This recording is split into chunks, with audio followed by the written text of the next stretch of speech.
ये हमसे संबंधित नहीं है, लेकिन अभी यशपाल जी ने इसकी जानकारी दी है कि अब ये हो सकता है भविष्य में यहाँ इम्प्लीमेंट हो standard state school standard authority, तो इसको आप फिलहाल नो ही करेंगे।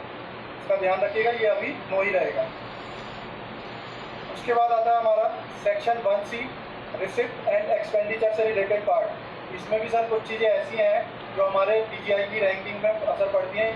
यहाँ पर कुछ लोग जो पैसा आता है, जबकि ये सारी चीज़ें प्रत्येक वर्ष आ रही हैं, लेकिन उसका खर्चा यहाँ पर नहीं दिखाया जाता है।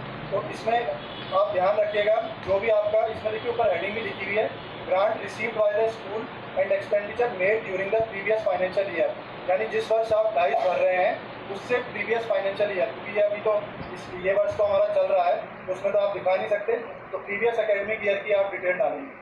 कंपोजिट ग्रांट सबके यहाँ आ रखी है, जितनी भी आ रखी है, एग्जाम्पल के लिए 10,000 आ रखी है, तो 10,000 आप रिसीव करेंगे और 10,000 एक्सपेंडिचर में सीधा सीधा अमाउंट डालेंगे। सेम ऐसे लाइब्रेरी ग्रांट है, मेजर रिपेयर जहाँ होंगे वहाँ पर आ जाएंगे।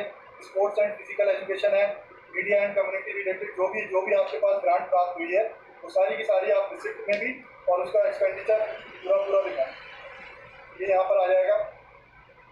उसी प्रकार financial assistant received by school, ये अब आपका आ गया जो एनजीओज वगैरह से अगर आपको कुछ धनराशि प्राप्त हुई है, तो ये जरूरी नहीं है कि आपको प्राप्त हुई है, तो आप इसमें अगर नहीं हुई है तो नो करेंगे सिंपली, और अगर हुई है तो यहाँ पर आप यस करके वो जिस संस्था है जो भी है उसका नाम आ जाएगा और जितना भी अमाउंट उसके द्वारा आपको दिया गया है वो यहाँ पर आ जाएगी।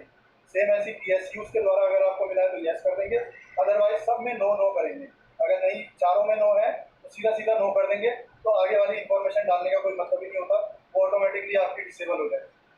उसके बाद आपका आता है whether school is maintaining for the following in previous year, तो साफ मेंशन है प्रीवियस ईयर। तो इन्वेंट्री रजिस्टर्ड और ICT आइटम्स, लेकिन वैसे मैंडेटरी ICT आइटम्स जो भी आपका कंप्यूटर वगैरह का सामान आता है उसका आप रजिस्टर एक स्टॉक पंजिका जिसे हम हिंदी में बोलते हैं, वो सब विद्यालय बनाते ही हैं, तो उसको यस ही करेंगे। तो सारी चीज़ों पर इस पर यस ही करेगा, क्योंकि प्राइमरी वाले भी इससे करेंगे क्योंकि वहाँ टैबलेट वगैरह सबको मिला हुआ है, कंप्यूटर भी है कहीं पर, तो वो यस ही होगा, ये मैक्सिमम स्कूल इसको यस ही करेंगे। उसके बाद आ गया total annual expenditure on account of the following in previous year.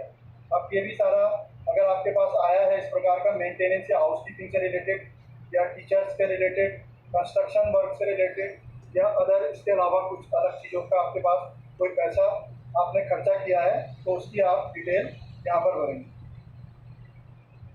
उसके बाद आ गया आपका इस सेक्शन 1D, ये भी आपका वोकेशनल एजुकेशन से रिलेटेड है।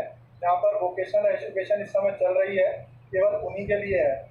तो इसमें देखिए लिखा हुआ भी है साफ only for the schools having vocational courses according to question number 1.26, जो कि अभी प्रीवियसली अभी गुसाई जी ने जहाँ पर आपको बताया था 1.26, वो वाला पार्ट अगर आपका यस रहेगा तो ही ये खुलेगा। तो वोकेशनल एजुकेशन मेरे ख्याल से ये सेकेंडरी स्कूलों के लिए ही है। इसमें जो पहला वाला है 1 के लिए number of guest lectures conducted in the specific document, तो ये एक साल में 15 है, 15 गेस्ट लेक्चर जो वोकेशनल स्टूडेंट है उनको दी जानी है। अगर वहाँ 15 में से कितनी दी गई वो चीज़ यहाँ पे करनी है। Number of industry visit in the school, तो फील्ड विजिट जो होती है वो एक साल में एक क्लास को 2 दी जानी है, तो वो चीज़ें यहाँ पे बनती है। Number of industry in case school, अगर इंडस्ट्री की स्कूल के साथ लिंक है तो तब यहाँ पे हम दो डालेंगे। इसके अलावा number of placement and employment in previous academic year, number of enrollment student in class 10 who have taken vocational course in previous annual year, तो 10th में जिन बच्चों ने वोकेशनल दी होगी उनका इनरोलमेंट यहाँ पे आएगा। Number of student in class 10 pass certified who have taken vocational course in previous academic year, तो उनमें से जितने पास हो गए हैं वो सीधे सर्टिफाइड हो गए तो उनका डिटेल यहाँ पे आएगा।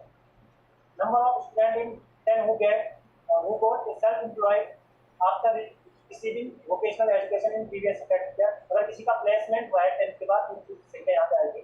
Number of student class 10 who got placement given apprentice in previous academic year, तो का योग है। Number of enrolment student in class 12 who have taken vocational course in previous, इसी प्रकार से तो ये इसी प्रकार से सेम डिटेल में बढ़ते जाना है।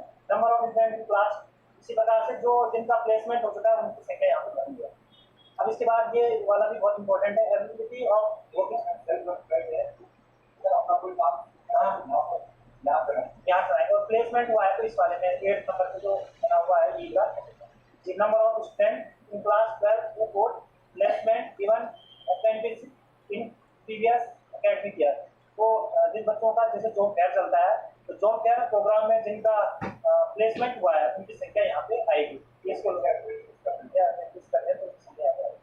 अब इसके बाद ये वोकेशनल लैब की एबिलिटी है। अगर विद्यालय में जहाँ वोकेशनल कोर्स चल रहा है तो उसमें लैब लगी हुई है, जैसे fully equipped tools and equipment हर जगह मिला है, उसके लिए सेपरेट रूम अवेलेबल है कि नहीं है। अगर है तो वहाँ यस करेंगे, अगर नहीं है तो वहाँ नो करेंगे। और जहाँ है ही नहीं वोकेशनल लैब को लैब नॉट अवेलेबल ही आएगा, वो ऊपर से उसके लिए ऑप्शन ही नहीं है। ये डेटा सर सारा सेकेंडरी स्कूलों से रिलेटेड है, तो प्राइमरी स्कूलों का तो इसमें कुछ नहीं आएगा, लेकिन आप लोगों को इसलिए बताया जा रहा है क्योंकि आपने मॉनिटरिंग जो करनी है वो सेकेंडरी और हायर सेकेंडरी दोनों जगह करनी है।